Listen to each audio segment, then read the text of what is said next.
Kesel banget deh. Gue nggak pernah minjem duit, kenapa banyak SMS masuk nagih ya? Siapa sih yang masukin data gue gini? WA, SMS. Sebagai penjamin, apaan coba ini? Saya Mbak Ira, apa kabar Mbak? Oh, iya baik Wi. Aduh Mbak lagi kesel banget nih Wi. Kenapa tuh Mbak? Lihat deh Wi, masa banyak banget WA pinjaman online nawar-nawarin. Terus data Mbak yang paling parah dijadiin penjamin coba buat kontak daruratnya. Padahal kan Mbak nggak ngerasa dan ini ngeganggu banget, keselin banget. Ngerti nggak sih Wi? Sama sih Mbak, akhir-akhir ini teman-teman aku juga banyak yang mengeluh di sosial medianya karena ada kebocoran data dan sama seperti hal yang Mbak juga. Tapi tenang aja Mbak, akhir-akhir ini pemerintah mengeluarkan kebijakan baru tentang UU PDP, perlindungan data PDP ini mengatur hak-hak individu dari data-data kita pribadi Mbak. Karena kan data pribadi ini kan privasi setiap individu, itu wajib dilindungi oleh negara. Tuh kalau kayak gitu kan udah ngeganggu banget nih Wi. Yang untungnya udah ada solusinya ya. Tapi itu ada kajian sosiologisnya nggak sih Wi? Nah, ini yang perlu kita lanjuti Mbak, kajian sosiologis tentang undang-undang PDP yang terbaru itu bagaimana di masyarakatnya. Apakah sesuai dengan aturan yang diciptakan ini, yang dikeluarkan dengan kebijakan pemerintah dengan masyarakat di Indonesia. Mbak pengen tahu banget sih, ada penjelasannya nggak? Oh, lanjut cek kita. Selamat datang di Sosiologi Hukum. Mengenai Undang-Undang Perlindungan Data Pribadi, berikut akan kami sampaikan beberapa hal mengenai kajian sosiologi hukum. Yang pertama, hukum dengan kelompok sosial. Hukum sebagai upaya memahami bentuk kelompok sosial di dalam masyarakat. Kelompok sosial ini memiliki peranan penting dalam aspek hukum. Hal ini lantaran melihat kelompok sosial sebagai kesatuan yang memiliki peraturan tersendiri. Untuk itu, diperlukan hukum dalam bentuk undang-undang seperti Undang-Undang Perlindungan Data Pribadi.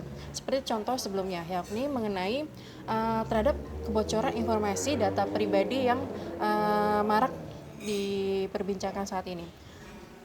Hukum berdasarkan interaksi sosial. Perlindungan data pribadi juga dapat dipahami karena adanya kebutuhan untuk melindungi hak individu di dalam masyarakat.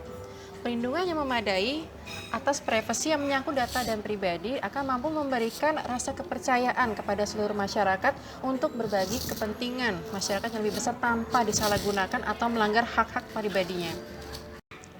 Yang selanjutnya, hukum berdasarkan kekuasaan dan kewenangan. Landasan yuridis tentang perlindungan data pribadi bersumber kepada pasal 28G Undang-Undang Dasar Negara Republik Indonesia tahun 1945 Amandemen keempat yang menyatakan bahwa setiap orang berhak atas perlindungan diri pribadi, keluarga, kehormatan, martabat, dan harta benda yang di bawah kekuasaannya, serta berhak atas rasa aman dan perlindungan dari ancaman, ketakutan untuk berbuat atau tidak berbuat sesuatu merupakan hak asasi. Pasal ini mengamanatkannya perlu dibentuk peraturan perundang-undangan yang melindungi data pribadi, yang mana dimiliki oleh negara untuk membentukkan peraturan undang-undang yang dalam prosesnya juga menyertakan aspirasi masyarakat Indonesia melalui perwakilan-perwakilan kelompok masyarakat yang berkepentingan dengan forum konsultasi publik. Oke, yang terakhir, hukum berdasarkan masalah sosial. Pengabaian terhadap perlindungan privasi dan kurangnya kesadaran masyarakat terhadap perlindungan privasinya memberikan ruang atas terjadinya sejumlah kasus yang banyak terjadi saat ini seperti peminjaman online, penawaran kartu kredit, serta hal-hal yang berhubungan dengan keuangan lainnya. Hal ini menunjukkan bahwa pemanfaatan data yang diperjualbelikan telah terfragmentasi di banyak sektor. Data yang diperjualbelikan bisa pula berwujud akun atau pengikut di media sosial. Artinya, berkembangnya aplikasi teknologi memberikan andil terhadap semakin beragamnya bentuk pelanggaran terhadap data pribadi seseorang yang diperjualbelikan. Seperti munculnya sebuah pesan berisi iklan seseorang yang berada di tempat tertentu yang biasa disebut location based messaging. Biasanya praktik tersebut terjadi tanpa didahulunya dengan suatu perjanjian antara provider dan pemilik data.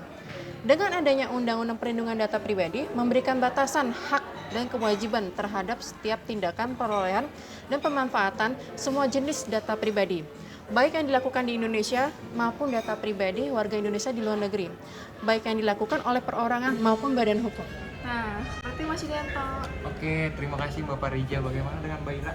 Cukup jelas dan cukup paham sih Wi. Kesimpulannya gimana dong Wi? Jadi kesimpulannya setiap perundang-undangan yang diciptakan oleh pemerintah lebih dahulu melihat dengan kajian sosiologisnya apakah cocok di masyarakat kita sebagai negara Indonesia yang berlandaskan negara hukum. Cocok Wi kalau gitu.